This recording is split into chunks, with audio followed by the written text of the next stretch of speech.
We're going to do something new on instructional design from the ground up. And this is for all of you who have never designed that first ISD course. We're going to go through the process. We're going to have a number of videos on this. And the beautiful part is Denise is going to play several roles that she's actually going to play. She's going to be the client, the subject matter expert, and the instructional designer. So grab that notebook and a pencil, get something to drink, and get ready for a great time designing that first ISD course. You have instructional design questions. We discuss answers. Yes, here we are. We're ready to, I've got my notepad. I've got a pen, my favorite pen, writes like magic. Oh, And I don't just have a small little notepad. I have this gigantic thing that I can write a book on it. So Well, that's what we're going to do. So the beauty of this for all of you watching is this is for you as much as Denise, because we've been thinking about things that we can do to encourage people to get started in instructional design. And sometimes that first step is the worst thing that you can do. You're afraid to make that first move. You think about, oh gosh, I don't know where to start. I don't want to make a fool of myself. So on this series of videos, we're going to make fools of ourselves so you don't have to worry about it. But we're also going to go through a very solid instructional design approach for that first course. So in Denise's case, we're going to first do a NOP analysis in this first video. Then we'll break this down into doing actual analysis, design, development, implementation, and evaluation. We're going to get all of the ADDIE model elements in there and a couple of other things too. But as you watch this, whether you've ever designed a course or never designed a course, think about your content, what you would do with this, the questions that you have. And I encourage you to put in the comments section for this video anything that comes up that you have as a question, or if you need more clarity on something, please put it in there and I can assure you we'll address it. So Denise, let's go. Let's talk about what we're doing here. What is the idea here? So in our NOP analysis, the first thing we're going to look at is need. The other two things obviously are objectives and population, but we're going to start with that need. So tell me why you think you need a course. What is the deal here? Okay, well, Chuck, so I just helped to co-lead an online virtual conference. It was a month-long virtual conference for an organization that I serve on the board of directors. And so I am the production person, as well as the behind the scenes person hosting the entire event to help launch 55 sessions. And all of these sessions were either 1 hour to 2 hours in length. And there was a lot of coordination with a lot of people within the organization, as well as volunteers, to make this event a success. Overall, it was a success. We had an amazing turnout, lots of registrants, and we had panels and presentations and master classes, as well as author readings. It's a literary organization. We had author readings. We had an awards ceremony. So we had all of these events go off pretty seamlessly. But the one area that the one area that I saw needed a lot of improvement upon was the moderation of the events. So we took volunteers, and we also kind of handpicked people we saw from past in-person conferences that did a good job with moderating or felt comfortable in front of people or comfortable with technology. So we chose some of these people by hand, but we also did a call out for volunteers who would be comfortable moderating a panel or a presentation or a masterclass. So obviously we had quite a few people come forward and say yes, and that's great. But as an organization, we failed in that we didn't have any training for the moderators. So let me stop you there, because I think this is very important. When you're looking at need, sometimes need comes and knocks on your door, and it always knocks on your door in the middle of something that you can do nothing about, right? So what you thought was a solid facilitation core, or at least a passable facilitation core, actually need a little bit of fine tuning. So when you look at need, what a lot of organizations will do is just say, well, that's good enough for all volunteers. We should be happy with that. And what you're saying is, no, I think we can do better. And I think we can make everybody else better in a lot of different ways by coming together and putting together a formal, whether it's a course or a series of courses, that will help build this skill set that, frankly, you don't expect people to have. These are subject matter people. These are experts in their field. These are, in your case, authors or other things. And the sad reality in any of these endeavors, whether it's this or others, is that when someone is good at one thing, that they're good at something else. And I can assure you that every subject matter expert is not good in facilitation or teaching. And the biggest mistake that people make sometimes is to not help them be better presenters, to really show them how these things are done and give them a chance to practice in a safe environment. So I think where you're going with your need is we need to fine tune this. We need to professionalize it. And the other thing that this does organizationally is it puts out the signal that we have a certain set of expectations. And we expect everyone to be at least at this level, the level you'll be at when we're done with this course. And we work with you in this course. So it's not just about volunteering. It's about also making your skill set where we need it to be to put together a professional product. And I think that's a very common need. It's often ignored because these organizations just can't control a lot of this. But it sounds to me like you've got a great organization that wants to make this better, and you're addressing it head on. So I think this is good in a lot of ways. And I think the roll-off when we get to evaluation for return on investment is not financial, but it's the fact that you've upgraded the expectation and skills of your presenters for future conferences. So unless I'm missing something, your need is to professionalize and then prioritize expectation and performance. Right, exactly. And, one of the things that I observed from many of the moderators is they felt uncomfortable. You could see they were uncomfortable. And I, as the host behind the scene, helping them to launch the actual session, felt horrible because here we were. It's too late now to do a training. We are in session. Can't do it. We have 55 of these to go. And that's when we realized, gosh, we really did them a disservice because I actually feel like we set them up to fail in a way because we did not provide them with any kind of clear expectations of what was expected and nothing at all. And so let's take this farther because those of you that are watching, this is probably not your area. This is not what you're interested in for a course. But let's break it down a little bit and let's talk about what this need portion of our NOP analysis really means for you.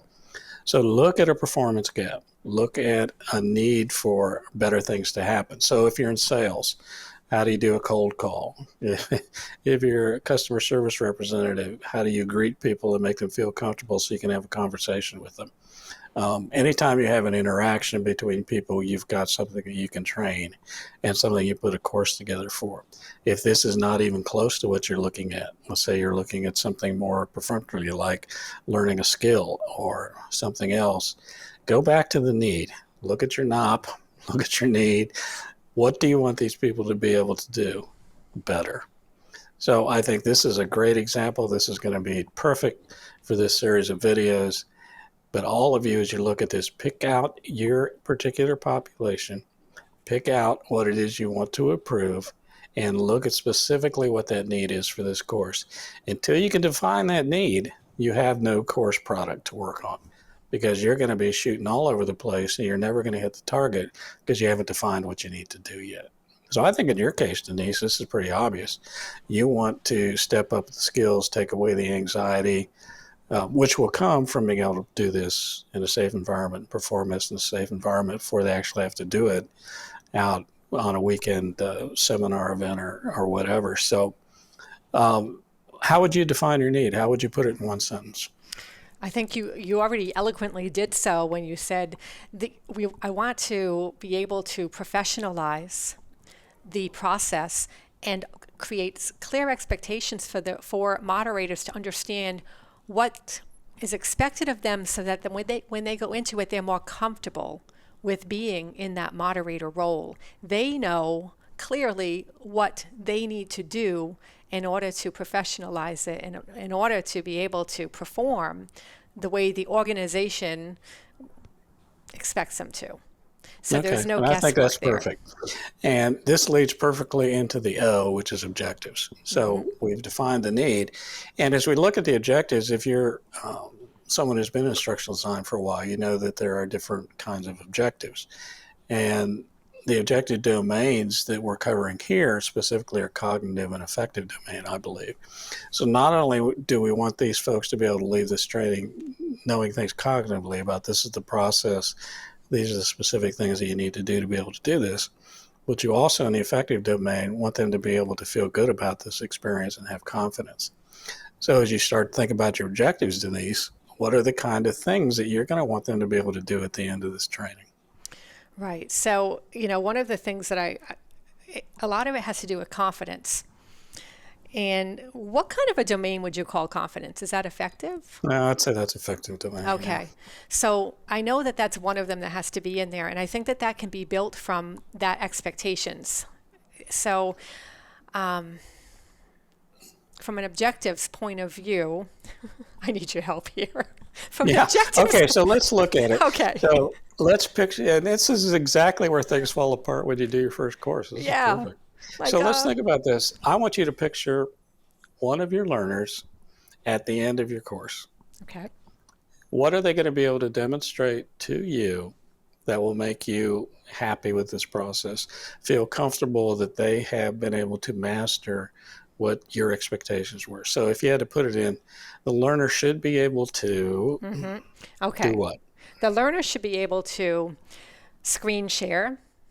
Okay. Because if we're talking about a virtual You don't even have to environment- explain it. Don't even have to explain it. Okay. The learner be should be able able to to- screen share, Okay. to be able to show presentations, Okay. slides. Okay. The learner should be able to turn their video on and off and Okay. mute on and off easily. Okay. The learner should be able to, with authority and confidence, bring the panelists into the Zoom room by verbally asking them to turn their video on and unmute themselves. So That was a big now you problem. That was a big problem with this And you have conference. slipped into the affective domain. And we're going to have to be very careful about how we word those. Because remember, we can't do anything subjective. Okay, so we can't say, We can't- understands.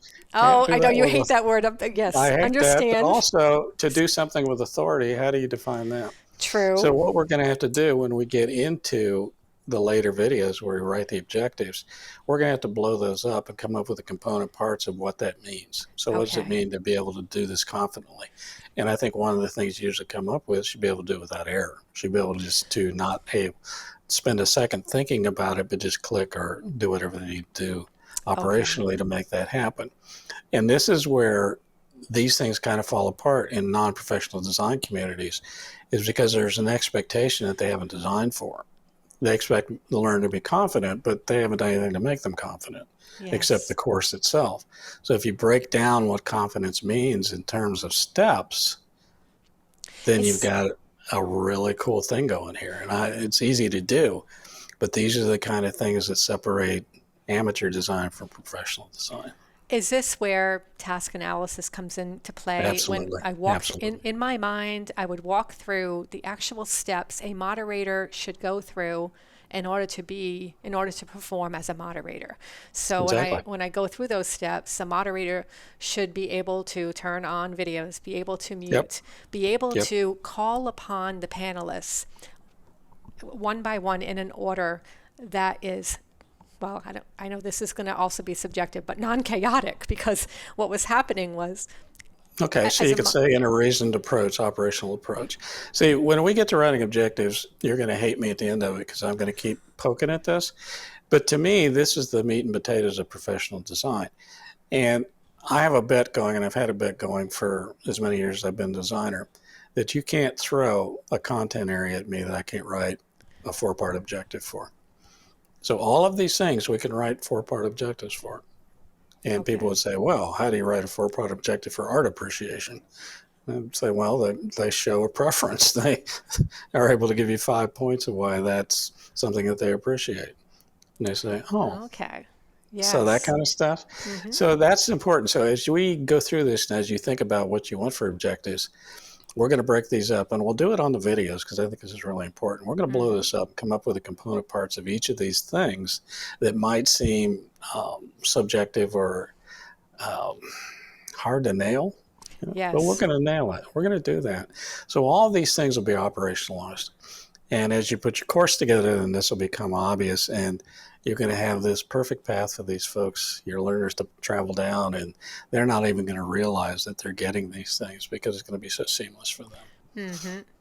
Right. And so the 4-part objectives, in terms of writing about the correct way, it would be the learners should be able to start the session on time without error. Yeah, 4-part objective. You got it.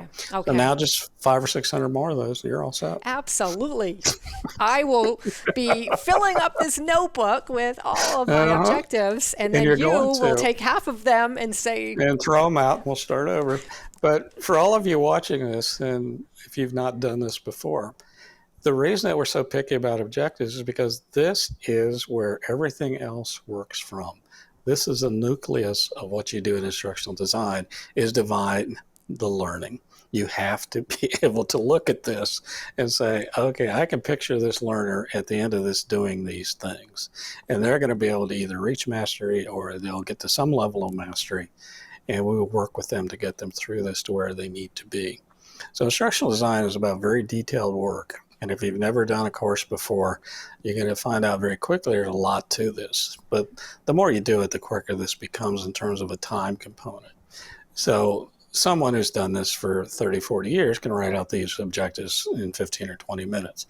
We're going to take the time to blow them up and show you how to do them, because I think this is an important building block to being an instructional designer, no matter what level you practice at or want to be at. So what do you think? Is this making sense? It is making sense. And what I think would be really helpful and fun to do in maybe the next video that we do on this in this series would be, my homework is to write as many objectives on this particular thing as I can, and then maybe we can discuss those objectives in a video, and we can tear them apart in a way. We can pull them up on the screen, and I'm sure we will. We will, and you can talk us through how maybe I could improve upon some of them, get rid of some of them altogether, because maybe you could help point out why they're not as effective as they could, or they're just not going to work. Yeah, we're going to do all that. And then you could pat me on the back for the ones I get right. Well, yeah, and you're going to get a lot right. But I think one thing for people to understand and appreciate as we go through this series is objectives are tough, but they're even tough for me sometimes. It's not like you ever get perfect objectives. It just doesn't happen. So as we look at this, don't get confused or don't get sad or don't get in any way held back by this. These are not always easy to write. And what we found is when they're difficult to write, it's usually because there's a problem somewhere in your design. So it's not that you can't write objectives, it's just what you're trying to write doesn't make sense yet. Okay. So feel good about that. So let's get into the P. Let's get into your population. So tell me about these folks. Okay, so these folks are typically, they are members of this literary organization. So they have a vested interest in the subject matter at hand, which is literary. So this conference is attended by people who are readers, writers, and publishers of literary works, both nonfiction and fiction. Let's stop there. Education level. Educational. What's the range? We have various, but I will say that high school graduate to PhDs. Okay, language skills. What's L1? Okay, English is their first language, and they are proficient because they are... Proficient where? What level? Oh, proficient. 8th grade? 3rd grade? Oh, I would say 12th grade. What? All right, let me ask you something, because that confuses me. This is the one that catches everybody. This confuses me. It did in my class. Everybody wants to say, well, they have English language proficiency. And I say, what does that mean? And can they read it? Can they write it? Okay. At what level can they read it? Can they write it? How do you know And that, it's though? not, you have to find out. You have to, Okay. sometimes you guess, but you can tell. I mean, if someone is educated, went through eighth grade in this country or in another country in an English um, first program, not saying English is the first language, but just that's what they used, then you can assume, okay, well, we probably got eighth grade English proficiency in reading and writing within an average population. Okay. So now you're going to say, Chuck, why do we care about that? And why we care about that is because you have to produce materials. You have to produce handouts. You have to produce other things. And if L1 is English, but you're not sure about that level, then you're going to have to start thinking about what level are you going to write things for. And New York Times now, I think, is written for sixth grade English skills. I mean, that's where we are right now. And there's nothing wrong with that, but as a designer, you have to know, okay, well, then I need to be cognizant of how I write this. I don't want to write this if it's a PhD exercise in a dissertation, I want to write this like we're communicating with an average English proficiency group. And I don't have to worry about it not being L1, but I also have to be cognizant of the fact that using too big of words or silly words is not going to be something that's going to resonate with this population. So take that with groups that have more than one language. Depending on what that would be. I've worked with groups that had 26 languages. And you have to be very, very, very clear about this information. So as you do your population, find out what the language is, L1. If there's L2, L3, L4, that's great. You just need to know what it is. But more importantly, you need to know what the proficiency range is. Can I make assumptions about them being able to read and write? Okay. And here's a question. How do you, all right, so say it's their language level, their language is English, first language is English, and their reading level is grade 8. How do you know what grade 8 is? Because I really don't know what that means. Okay, And how there's would a I lot write for of, that? yeah, there's standardized stuff that'll show you that. There's even software that'll tell you what something's written for. Okay. So I can scan a paragraph and it'll come back and tell me this is written for eighth grade level. Okay. That's what it is. So that exists. But I think in most cases, if you know your population well, you can safely assume that it's at least 8. And it sounds like your group is. But not to take this too far, but some of you are going to have populations that aren't necessarily proficient. You may have literacy issues. You may have other things that are hidden. And people are very good at hiding literacy issues, I can assure you. And they have nothing but the greatest respect for me because I can appreciate how people get to literacy issues. And as designers, it's incumbent on us to respect that and to design for that. So in any of these areas, what we're doing is respecting these learners and making sure that we're not talking down to them or creating an environment where they feel that they can't perform or they don't feel safe in. So whether it's language or any of these other things, if you can only ballpark it, that's fine. That's what you do. But you have to think about it. And as I will say over and over again in instructional design, you have to think about these things, whether they impact directly or don't. If you haven't thought about it, then you've created a vacuum where problems can quickly go in and further down the line will cause you issues. Okay. So now we have the language issue. Let's talk about motivation. Are these people motivated to take this course? Okay. I can tell you from experience that some of the people who volunteered to be the moderators, I've also created training videos to help them with other aspects of things that weren't necessarily related to this, but still required them to look at a video and review it. And I know that these videos were not looked at and reviewed by some people. So all systems normal. Yes.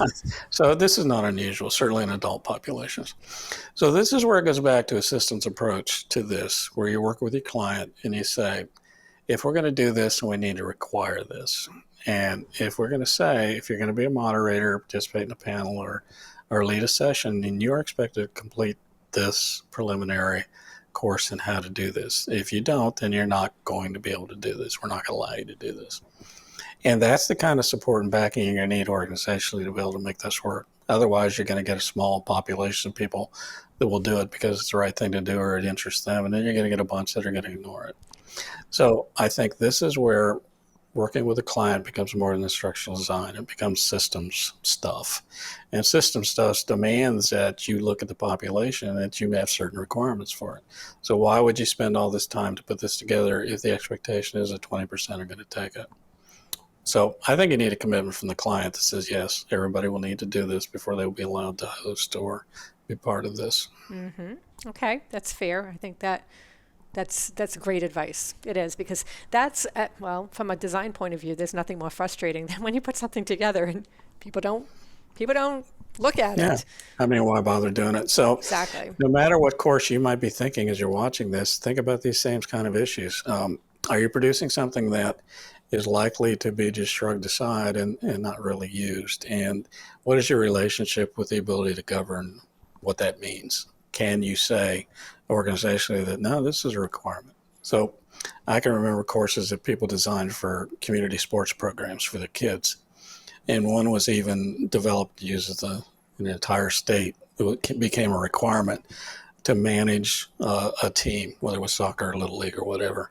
You had to take this charm school for managers, which essentially was, these are the things that you have to do, these are the things you cannot do, here are the things you need to report to the organization of the state or the local police or whatever it was.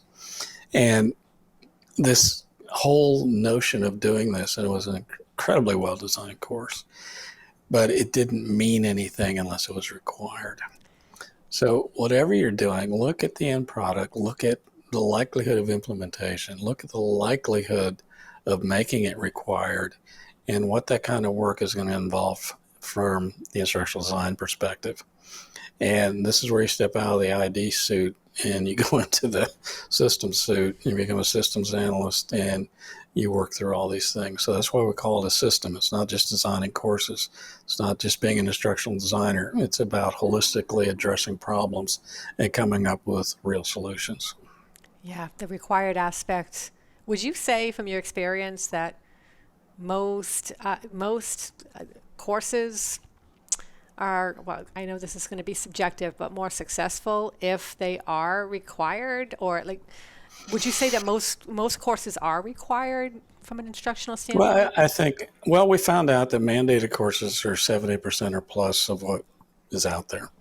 So there are many courses, the majority of courses are mandated in one way or another. And I think that's fine. I don't think they're any more likely to produce good quality instruction or learners, because that's a design issue. I can design the best course in the world, nobody takes it. It's like if you have a course in the forest and it falls, does it teach anybody? I don't know. But I think they're two different issues. And that's why you have to have a systems approach. Okay, that's good. So that's our knob. I mean, is there anything else about your population that you think is an issue for you? I don't know what it would be, since I don't know your population, but as I always say, what's the worst case scenario here? So within your population, what is the worst thing that could happen with these folks as learners? What is the worst is they don't show up, which happened. They don't show up, yeah. Okay. So then that goes back to an organizational cure and solution for this. Mm-hmm. But always, everybody watching this, have this worst case scenario attitude. Get a Chuck attitude. What's the worst thing can happen here? If it blows up, what happens? If people don't show up, what happens? If it's not implemented the way it's supposed to be, what happens? Always look at the worst case scenario, and then you're going to feel very good about your course in the end, because you're probably never going to get close to any of those things. But should they appear and should they happen, then you have a plan for them. Again, assistance approach. Yeah. That's some of the best advice so far that you have given me, is that worst case scenario planning, because for that conference, it did come into play. And I did have plan A, plan B, plan C, plan D. And that's why you're going to be an incredible instructional designer, not because I told you to do that, but because that's what we do. Everything we do is a system. I'm going to say this 10,000 times, but all of you watching this, it's the first time to watch one of our videos, the first time you've been anywhere close to instructional design. It's a system. So it's not just the course, it's the learners, it's the organization, it's the environment they learn in, it's what they do with the information after they leave you. All of these things are part of what you think about. So worst case, what happens? And I think you'll be fine. Yeah. I was One going to more? say Okay. one more thing I Okay. have. One more thing is with the NOP analysis, for anybody who's watching this who has not heard about NOP analysis, because that is something that you have, that is your, for lack of a better word, brainchild. It's brilliant. It's one of my kids. It really is. And so this NOP analysis is really a kind of a quick jump start to get the ball rolling so that you're not stuck in the muck, so to speak, of the analysis by paralysis type phase, where you get a quick overview of the parameters, the needs, the objectives, and the population to get you going. But from this point, can you talk just a little bit about what we can expect as instructional designers after we've done this NOP analysis? Is this something that will help springboard the actual design plan, the rationale, all of that stuff written out concretely? Absolutely. Okay. Absolutely. And what'll happen in some design scenarios is that's all you do is a NOP analysis. And one of the reasons I came up with it was because people look at ADDIE and they think, oh, I can't invest 10 years in doing this course, because from the outside it looks like a lot of work, and it is. And sometimes if you're doing a one-off course, or it's not that complicated, or the population is not going to be an issue, or 1,000 different things that you can think about, a NOP is all you need. And I know that there are hardcore designers that will say, Chuck, you're a heretic, but I'm just telling you from my experience, there are times when I can sit down with people and spend a half hour with a notebook and walk through these things like you and I just did, and I can prepare a lot of the things that they're going to do later in a more formal design. But I can also give them assurance that if that's all they've got time for or budget for, at least you've done this. At least you've got to start here. So it's ADDIE light, if you want to call it that, or it's process light, but it is process. And it does involve 3 things that you really care about. So I start with it now because I just think it's a great conversation to have with clients and with subject matter folks. It's not technical in the sense that we're going to get down into 4-part objectives necessarily, or talk about outcomes and 48 different varieties of that. But okay, let's just talk about the basics. Tell me why we're doing this. Tell me what you want them to do when they leave, and tell me about your learners. And I think it's a great place to start. As we do the rest of these videos, we're going to get down into the dirt, and we'll be kicking up a dust field because it's going to be a lot of detail and a lot of things to think about. But I think as you start to design, as you design your first course with us, or if this is your second or 50th course, these are the things that I think are important. And these will get you at least started pretty good, I think. All I can say is, like, I'm smiling really broadly right now because I'm really excited about this. I feel really excited and humbled that you are willing to share all of this information with me, but also with everybody tuning in. This is a huge gift. This is a humongous gift. And I am soaking everything up that you're going to talk about like a sponge. Well, it's going to be fun. I've got to tell you, as a teacher, I mean, it's a teaching moment for me. I love teaching more than anything, more than designing, and I shouldn't say that, but teaching to me, that came from my mom, who I cherished and loved. So this to me is a gift that I'm able to give, if in fact it's a gift. So as we look through this, as you come along on this journey with us through these different videos, and maybe you'll pick 1 or 2 that make sense to you. Maybe you'll just jump to the end and see the product. That'll be fine too. But I really want you to get in there and think about these things. And if you have a book that you can look at that'll help you with some of these ideas, whether it's mine or others, that's fine. Just find something that you can rely on and look at and think about. But more importantly, don't be afraid to start that first course. Don't be afraid to jump into instructional design. It's not just master's and PhD level stuff that's going on. Everybody can do instructional design. And I would argue that at the end of this series of videos, you're going to feel more comfortable about this. You're going to be able to produce that first product, whether it's a classroom course or an online course or something in Articulate or what have you. You're going to know the basics and be able to do that. And that's what this is all about. So we're going to call it quits on this one. I think we've got everybody's head spinning. I know Denise is going to have to go take a walk or do something. So join us for these as we go along. If you have any comments that you'd like to post down there, please put them down there. We pay attention to this. If there's something that I have not been clear about, or there's something else that interests you about this, please put it down in the comments. We'll address it. And also remember, on the channel, we have live sessions the first and third Tuesdays of every month. So you can get on there and you can get into the chat and ask us questions about this or anything else. So be a part of our instructional design community, and we are really happy you're here. Thanks for joining us.